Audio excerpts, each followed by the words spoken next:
I was an active duty signal officer in the United States Army for about 4 years, and I was in the ROTC program in college for 3 years, so total about 7 years. And I don't mean to be a pessimist, but there were a lot of reasons why I left. I'm only going to enumerate some of them because if I did all of them, we'd be here for like an hour. But I do want to be brutally honest with you on the off chance that you might even be considering joining the military, or if you're just curious. So here are just a few of the most compelling reasons why I ultimately ended up leaving at the end of my service obligation. The first reason I left the Army, amongst many others, was the field training. So when you say you're going into the field, in quotes, in various professions, it takes on different meanings. But in the Army, what it means is you are going outside, rain or shine, and you're going to live out there. You're going to be held captive out there. You can't go home, and you're going to be doing some kind of manual labor, some kind of backbreaking manual labor, like a squad tactical exercise, simulated combat, land navigation, or even if you're in an administrative position, which I was for some of my career, you're setting up this entirely self-sufficient tactical operating center, which is just this massive tent with all the radios and the furniture and all that stuff.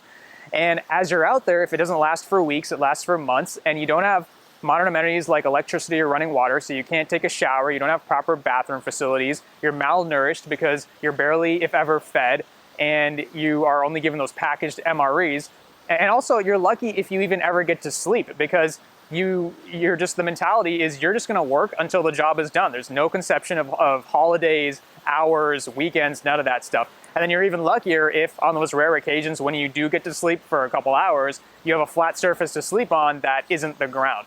So you're going to be sweating, it's going to be miserable, it's going to be freezing cold sometimes, and it is necessary to build some of that combat readiness, but after a while, the persistence of it just got to me. I was like, you know what, I've had enough of this, I can't tolerate the fact that this is my life, so I need to move on from this. The second reason I left was the fact that I was held legally responsible for millions of dollars worth of government property, whether I liked it or not, and we're talking anything under the sun. Humvees, generators, trailers, and radios, antennas, toolkits, weapons, you name it. There was just this massive list of property that I always found myself responsible for. Not only is that stressful, but also we talked about the backbreaking manual labor earlier. You have to constantly lay out all this property so that some nut job or the other can come look at it. Your commanding officer, some other person that's doing a sensitive items inventory or a cyclic inventory or a change of command inventory, endless numbers of inventories over and over and over again. And it takes an entire workday, if not more, because of how many constituent parts there are to all this property.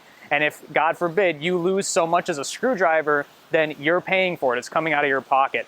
And I think the worst part about all this was we never even used 90% of that property. Third was the fact that the higher in ranks you rise, the more unchecked power you have. So it's seen as, the mentality is, whenever somebody of a certain rank or higher says something, then it just goes. And anybody that questions them is wrong by default. And that leads to all kinds of negative personality traits, the development of those, because the idea is I'm just a perfect person. So that makes people narcissistic, disrespectful, demeaning, they have double standards, they shit on people, you name it, and I just got tired of that. 95% of the leadership I encountered were just all-out toxic leaders. So, for example, they would issue directives like, you need to go out there and rough it in the field and do all that training I talked about earlier, but I'm not going to come out there and do it with you, and I'm going to be nowhere to be seen, but then a couple days into it, I'm going to come out there and yell at you for not doing a good enough job, and then I'm going to go back and sleep in my hotel room. All right, so it was very wrong, but there was no system of accountability for that. So I was tired of being disrespected and shafted all the time, and I realized, you know what, I deserve to be treated better than this. And number 4 of like 1,000 was always training, but never getting to do the real thing. So I practically begged and pleaded and got on my hands and knees and asked them with all my heart and soul to send me to Afghanistan or Iraq. That's where I wanted to deploy to, because those were the danger zones. That's where I would see action and I would actually get to engage an enemy combatant and do my job as a soldier. But I never got that chance. I mean, everybody else, most other people got that chance because of the arbitrariness of the system. It's not a meritocracy, it's a bureaucracy. It was just random.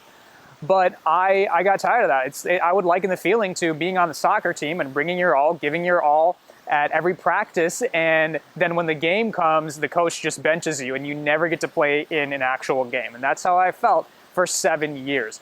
So it's really just such a shame. I mean, I did deploy to South Korea and Kuwait, but they were great experiences, but nevertheless, I didn't get to actually do my job. I just kind of sat around and did the typical Army stuff, just in a different location. Now, I do understand that my experience is unique to me and that not everybody's gonna have the same perspective, but it is a perspective nonetheless. And you might be wondering, well, if I hated it so much, then why did I do it? And in order to understand that, you can check out my video entitled Whether You Like It or Not.